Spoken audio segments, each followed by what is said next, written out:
All right, welcome to The Explainer. Today we are diving into what might be the tarot's most intense and honestly most fascinating suit, the suit of swords. And look, this isn't just about telling the future. We're actually going to follow a story, a journey through the power, the danger, and the incredible potential of our very own minds. So, before we even touch the cards, let me ask you something. Just think about it for a second.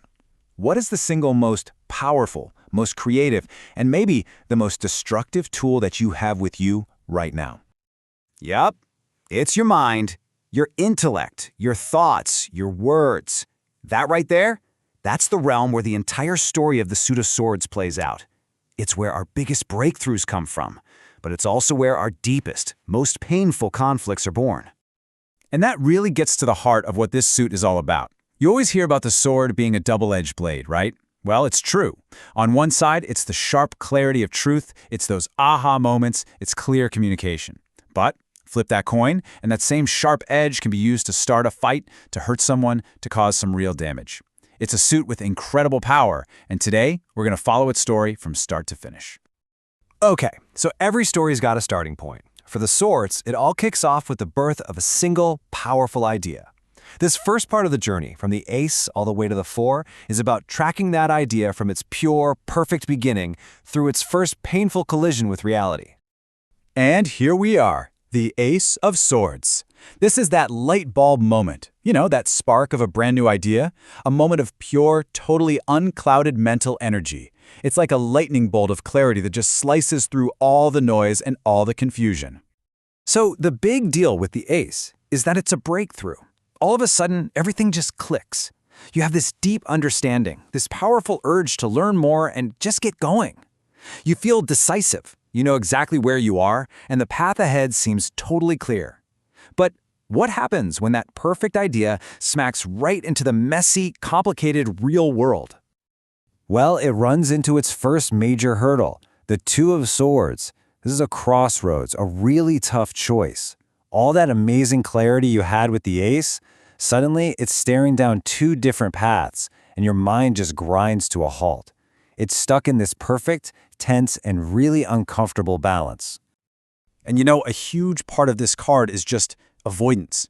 The choice is usually an emotional one, a really hard one. And there's this feeling of just not wanting to decide, a real temptation to just put on a blindfold and pretend the problem isn't even there. That crystal clear path from the ace, it's now totally blocked by indecision. So once you're forced to actually face things, we get to one of the most famous or maybe infamous cards in the whole deck, the Three of Swords. This is the first real wound. It's that moment when a painful truth just pierces you right in the heart. Yeah, this card doesn't pull any punches. It's raw, it's direct, it's all about emotional loss, heartbreak, and things that just hurt a lot. Remember that sharp, clear sword from the ace that felt so amazing? Well, now it's delivering a truth that hurts, but it's a truth you needed to hear. It's realizing that your brilliant idea has consequences, maybe ones you didn't see coming. After the heartbreak of the three, the story wisely takes a time out. The Four of Swords isn't about giving up. Not at all. It's about a strategic retreat. It's like stepping into a quiet room to just think and to heal. It's a moment of recovery. The whole vibe here is just stillness. It can feel like you're stuck, like you've lost all your energy. But, and this is super important, this is a temporary stop, and its whole purpose is to gain strength.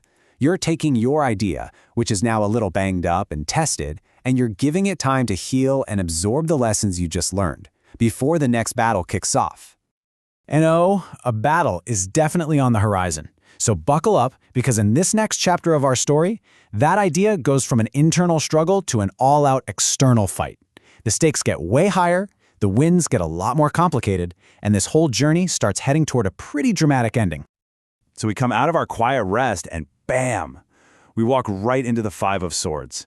And this is conflict. Out in the open, it's a battle of wits, a clash of egos, a fight of ambition. Someone's going to win, and someone's definitely going to lose. Yeah, but here's the thing. This is not a glorious win. The energy of this card is all about winning no matter what it costs. It's that kind of victory that leaves a bad taste in your mouth, The one that feels hollow because in your desperate need to be right, you've burned bridges and pushed people away. It's your ego winning out over your heart, and it leaves you standing all alone on the battlefield. Wow, so our little idea has been through a lot, huh? We started with that brilliant spark of the ace, we survived the heartbreak of the 3, and we just fought through the bitter conflict of the 5. But just look at where we're heading, toward a prison, and then straight to the bottom. Let's see how we end up there. After all that fighting, the mind can just turn on itself, and that's the Eight of Swords. It's a prison, but here's the kicker. It's one we build ourselves. Those swords, our own thoughts, they form a cage all around us.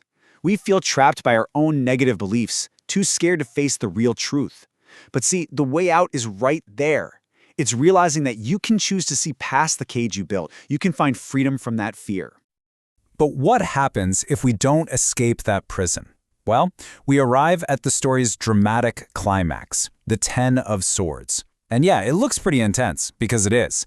This is rock bottom. This is the absolute, no questions asked, final end of the line for that idea we started with. The feeling here is just total defeat, a complete loss of hope, of strength. All your expectations have crumbled. It's incredibly painful for sure, but it's also final. The struggle is over. There's no more fighting. And even though it represents a brutal ending, the 10 of Swords also wipes the slate completely clean. It's only from this point of total surrender that something brand new can even begin to grow. So, what a journey for an idea, right? From brilliant concept to total ruin. But who are the people that live in this world? Who are the ones actually wielding these swords? Well, the court cards of the suit give us 4 really different personalities, 4 archetypes who use the power of the mind in their own unique ways. All right, let's meet the family. First up, you've got the page, who's like the eternal student. They're just bubbling with curiosity and new ideas, always ready to learn something. But their shadow side, they can be distrustful, maybe a little jealous, using their sharp mind to poke holes in everything. Then they grow into the knight, the warrior for the truth. This person is all about charging forward with courage and making a decision. The problem is sometimes they charge into a fight without really thinking it through.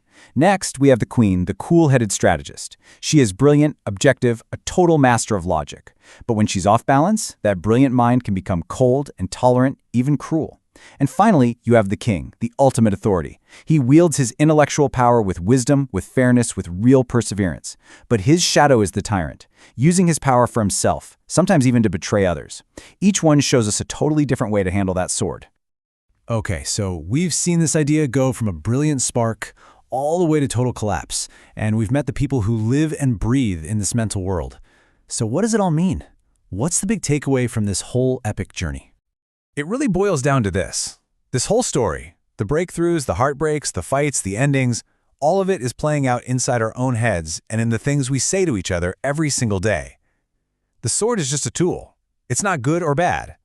We are the ones who decide if we're going to use it to create and clarify or to tear things down. So I guess I'll leave you with this. Your words, your ideas, your beliefs, that's your sword. You carry its power and its danger with you everywhere you go. So now that you know its story, the only real question left is, how are you going to choose to wield it?